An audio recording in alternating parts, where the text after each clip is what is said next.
Hey guys, welcome back to Smoblox. Today we'll talk about why fans hate CookieSwirlC. Let's get into it. Number 6, CookieSwirlC. Cookie fans, it's me, CookieSwirlC. Candace, born March 14th, 1997, age 24, better known online as CookieSwirlC, is a hugely popular American YouTuber whose channel is comprised of videos of her playing Roblox and featuring toys from series such as Barbie, My Little Pony, Shopkins, Monster High, Disney Frozen's, and many more. Years ago, Candace got on YouTube and found out people who post videos of her interest, toy horses. So, out of randomness and inspiration, she uploaded her first video on her first ever channel, HoneyHeartsC, formerly HoneyHearts27, a channel that mainly consists of horses. Her first ever video was a short story video, telling that she had only played by herself in her room when she was younger. And out of nowhere, that video of hers populated, which grew her popularity as well. And thus, she uploads more and more videos until her channel grew. She then decided to make a new channel, which is CookieSwirlC, where she posts toy videos of any sort. She didn't abandon her first channel, she's still active there. It's where she uploads videos that now mainly consist of not just toy horses, but well as an online horse game known as Star Stable. She recently received a lot of hate for several things she said and did. Here is a list of the insane things she just did. Number 5, racial slurs. While live streaming a video game session, guess who dropped the N-bomb? And not for the first time either. This raised discussions about whether it's offensive if a white person slips and directs the epithet at another person whose ethnicity is reportedly unknown. CookieSwirlC gave a shout out to a certain controversial YouTuber, complimenting his video essays that often include misogynistic, homophobic, racist, and anti-Semitic theme. Critics of CookieSwirlC's endorsement point out that due to her liking of certain videos on the channel, she's aware of the content and that she would have known that her support would boost viewership, which it did by 15,000 new subscribers in fewer than 24 hours. Number 4, the AltRight. By this time,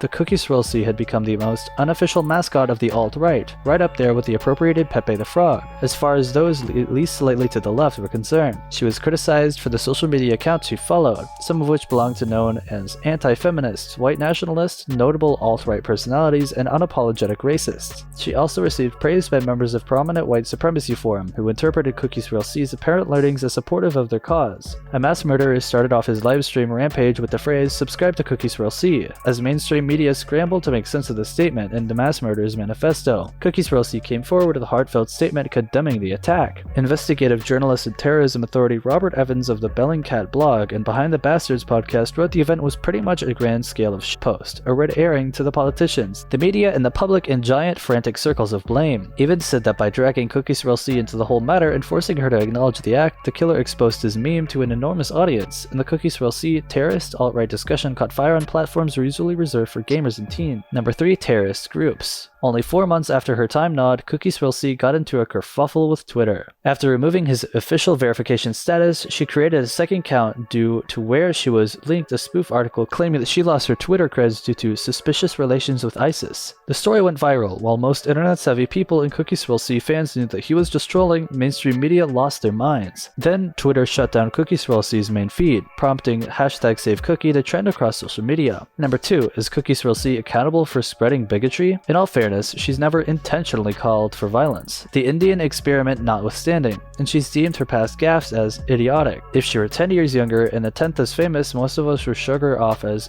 dumb kid, and move on. Princess Harry's Nazi costume is an excellent example of how high-profile celebrities can make spectacularly stupid decisions, apologize, and benefit from the life lesson. Is it all about how willing we are to forgive our heroes? At the time of publication, her channel has 15 million subscribers. Some have called her channel the gateway to the alt-right, and much of her fandom is made up of kids whose media intake is, yes, we're going there, largely unsupervised. As for the grown-ups, we've linked up plenty of resources for our readers to decide for themselves and for their children. But beware, you can't go down the CookieSwirlC rabbit hole without encountering some pretty dark side tunnels. And with 3 words, a certain Australian gunman handed us a headlamp. Number 1, unconventional jokes. CookieSwirlC responded to fans and media critics who called her out for rape jokes. Many considered her apology to be genuine. After all, she did stop making light of the sexual assault. But others felt it was more of a, well, nobody complained before, but okay, fine, type of response. More of a PR move than a genuine shift in thinking. This brings us to the end of our video. I hope you enjoyed it. Hit like if you did, and don't forget to subscribe to our channel so that you don't miss any of our videos in the future. Also watch the 2 videos that are on the screen because I'm sure you'll love them. With that, I'll see you in the next video. Goodbye.